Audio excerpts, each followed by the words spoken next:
લક્ષ્ય ન્યૂઝ, એક નજર, એક લક્ષ્ય. યુગ નિર્માણ ગાયત્રી પરિવાર ટ્રસ્ટ ચલાલા દ્વારા આયોજિત ઐતિહાસિકમાં 22માં સર્વજ્ઞાતિ સમૂહ લગ્ન ઉત્સવ સંપન્ન. ધારી તાલુકા ચલાલા યુગ નિર્માણ ગાયત્રી પરિવાર ટ્રસ્ટ ચલાલા દ્વારા તારીખ 8/2/2024 રવિવારના રોજ ભવ્યાથી ભવ્ય 22માં સર્વજ્ઞાતીય સમૂહ લગ્ન ઉત્સવ યોજાયા.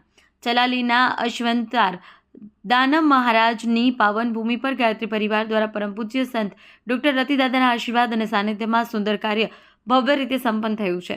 સંતો મહંતો તેમજ વિદેશથી મહેમાનો તેમજ ધારાસભ્ય જેવી કાકડિયા, કાયદા મંત્રી કૌશિક વેકરિયા, જિલ્લા પ્રમુખ અતુલભાઈ કાનાણી, ચલાલા નગરપાલિકા પ્રમુખ પ્રતિનિધિ ચેરાજભાઈ વાળા, ચલાલા પીઆઈ ગઢવી ઉપસ્થિત રહ્યા. પૂજ્ય દાદાના વરદ હસ્તે 21 દીકરીઓની કન્યા વિદાય આપવામાં આવી.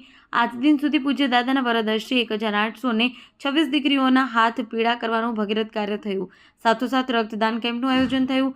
ભારતભૂષણ મહેશભાઈ મહેતા અને ડાયરેક્ટર શીતલબેન મહેતા, ગાયત્રી એજ્યુકેશન ગ્રુપની સમગ્ર ટીમ, સમગ્ર ગ્રામજનો તેમજ સાથી મિત્રો દ્વારા ભવ્ય રીતે તૈયારીઓ હાથ ધરવામાં આવી હતી.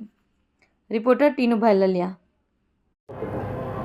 અખિલ વિશ્વ ગાયત્રી પરિવાર શાંતિકુંજ હરિદ્વાર પ્રેરિત યુગ નિર્માણ ગાયત્રી પરિવાર ટ્રસ્ટ દ્વારા અનેકવિધ સેવાકીય પ્રવૃત્તિનો થઈ રહી છે, જેના ભાગરૂપે આજે સુંદર મજાનું આયોજન 22માં સર્વજ્ઞાતીય સમૂહ લગ્ન કે જે છેલ્લા 22 વર્ષથી ગાયત્રી પરિવાર દ્વારા સમૂહ લગ્નો થયા છે.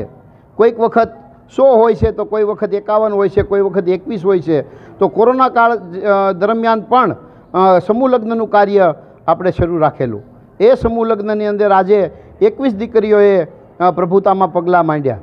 આ સંસ્થાના વડા પૂજ્ય રતિદાદાના વરદ હસ્તે આજ દિન સુધીમાં 1826 દીકરીઓના હાથ પીળા કરવાનું ભગીરથ કાર્ય પૂજ્ય દાદાના હાથે થયું છે.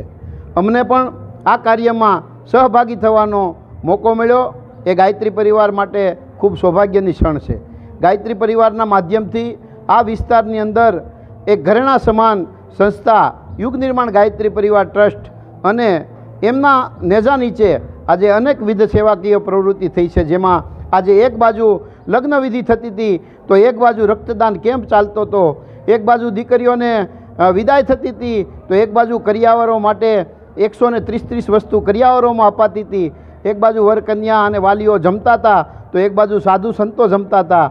આવો સુંદર મજાનો સંગમ આ ગાયત્રી પરિવારના માધ્યમથી જોવા મળ્યો હતો. આ કાર્યક્રમમાં આપણા જ પનોતા પુત્ર એવા ગુજરાત રાજ્યના મંત્રી શ્રી કૌશિકભાઈ વેકરિયા તેમજ અનેક મહાનુભાવો, સંતો મહંતો ખાસ આશીર્વાદ આપવા માટે ઉપસ્થિત રહ્યા હતા અને દીકરીઓને રૂડા આશીર્વાદ આપ્યા હતા.